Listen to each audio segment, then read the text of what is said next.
Hello traders, market ഔട്ട്ലുക്കിലേക്ക് സ്വാഗതം. കഴിഞ്ഞ ഒരാഴ്ച നമ്മുടെ ഇന്ത്യൻ മാർക്കറ്റിനെ സംബന്ധിച്ചിടത്തോളം വളരെ ബെയറിഷ് ആയിട്ടുള്ള മാർക്കറ്റായിരുന്നു കടന്നുപോയത്. ഇനി ഈ വരുന്ന ആഴ്ചയിലുള്ള എന്തൊക്കെയാണ് പ്രധാനപ്പെട്ട ഇവന്റ്സ്, അതൊക്കെ എങ്ങനെയാണ് നമ്മുടെ മാർക്കറ്റിനെ സ്വാധീനിക്കുന്നത്, കഴിഞ്ഞ ആഴ്ച എന്തൊക്കെയാണ് ഉണ്ടായത് എന്നുള്ള കാര്യങ്ങളൊക്കെ നോക്കാം.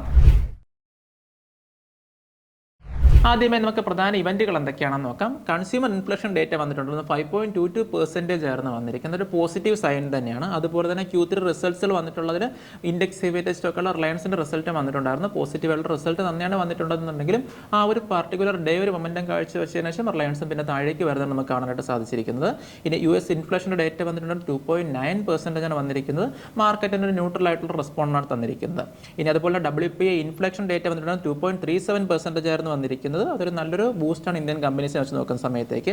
പിന്നെ ഏറ്റവും വലിയൊരു നെഗറ്റീവ് എന്ന് പറഞ്ഞു കഴിഞ്ഞാൽ റൂപ്പി നല്ല രീതിക്ക് ഡിപ്രിസിയേഷൻ വന്നിട്ടുണ്ടായിരുന്നു. റഫ്ലി 87 റുപ്പീസിന് അടുപ്പിച്ച് വരെ റൂപ്പിക്ക് ഒരു ഡിപ്രിസിയേഷൻ വരുന്നത് നമുക്ക് കാണാനായിട്ട് സാധിച്ചിട്ടുണ്ട്. ക്രൂഡ് ഓയിൽ പ്രൈസ് നമുക്ക് കഴിഞ്ഞ ആഴ്ച നോക്കുവാണെങ്കിൽ നല്ല രീതിക്ക് ഷൂട്ടപ്പ് ആവുന്നത് കാണാനായിട്ട് സാധിക്കുന്നുണ്ടായിരുന്നു. ഇനി എക്കണോമിക് ഇവന്റ്സിലേക്ക് നോക്കുകയാണെങ്കിൽ ഏറ്റവും വലിയൊരു ഇവന്റ് വരാൻ വേണ്ടി പോകുന്ന ഫെബ്രുവരി 1 വരുന്നത് നമ്മുടെ ബഡ്ജറ്റാണ്. ബഡ്ജറ്റ് എങ്ങനെയാണ് നമ്മുടെ മാർക്കറ്റിനെ സ്വാധീനിക്കുന്നത് കണ്ടു തന്നെ അറിയാം. ഇനി കഴിഞ്ഞ ഒരാഴ്ചത്തെ നമ്മുടെ സെക്ടർ വൈസ് പെർഫോമൻസ് എങ്ങനെയാണെന്ന് നോക്കുവാണെങ്കിൽ ഗവൺമെന്റ് ഉണ്ട് PSU ബാങ്ക്സുകൾ തന്നെ നല്ല രീതിക്ക് പെർഫോം ചെയ്തിരിക്കുന്നത്. ആ ഒരു പർട്ടിക്കുലർ ഇൻഡെക്സ് 3.617% അപ്സൈഡ് മൊമെന്റമാണ് കാഴ്ചവെച്ചിരിക്കുന്നത്.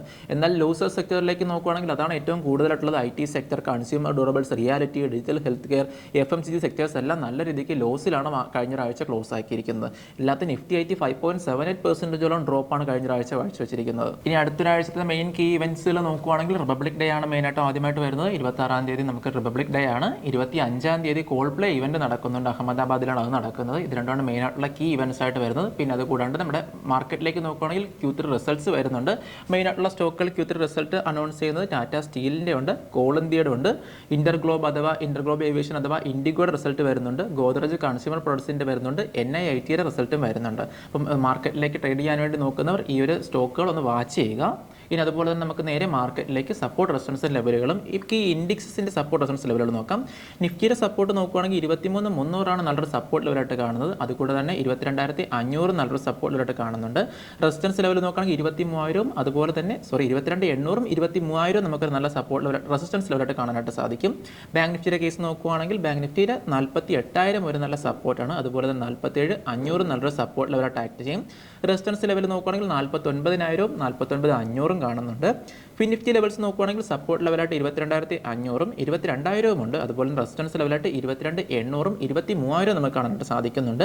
സെൻസെക്സിന്റെ ലെവൽസ് നോക്കുകയാണെങ്കിൽ സപ്പോർട്ട് ലെവലായിട്ട് 76,000 75,200 കാണുന്നത്. അതുപോലെ തന്നെ റെസിസ്റ്റൻസ് ലെവലിലേക്ക് 77,000 77,800 കാണുന്നത്. കഴിഞ്ഞൊരാഴ്ചത്തെ കേസ് നോക്കുകയാണെങ്കിൽ ഈ ഇൻഡിസസ് എല്ലാം നെഗറ്റീവിലാണ് ക്ലോസ് ചെയ്തിരിക്കുന്നത്. റഫ്ലി 0.5 മുതൽ 1% വരെ ഡ്രോപ്പാണ് കഴിഞ്ഞൊരാഴ്ച മാത്രം ഈ എല്ലാ ഇൻഡീസും നമുക്ക് തന്നിരിക്കുന്നത്. അതുകൊണ്ട് തന്നെ അടുത്തൊരാഴ്ച ട്രേഡ് എടുക്കുന്ന ആൾക്കാർ എല്ലാ ഇൻഡീസിലും വാച്ച് ചെയ്തതിനു ശേഷം മാത്രം ട്രേഡ് എടുക്കാം. ഈ ഇവന്റ്സിന്റെ കൂടെ തന്നെ Q3 റിസൾട്ട്സുകളും ഉള്ളത് കൊണ്ട് തന്നെ മാർക്കറ്റ് വളരെ വോളറ്റൈൽ ആവാൻ ചാൻസ് കൂടുതലാണ്. വരുന്ന ആഴ്ച എല്ലാവർക്കും നല്ലൊരു പ്രോഫിറ്റബിൾ വീക്ക് ആവട്ടെ എന്ന് ആശംസിക്കുന്നു. അടുത്തൊരു വീഡിയോ ആയിട്ട് കാണാം. ബൈ.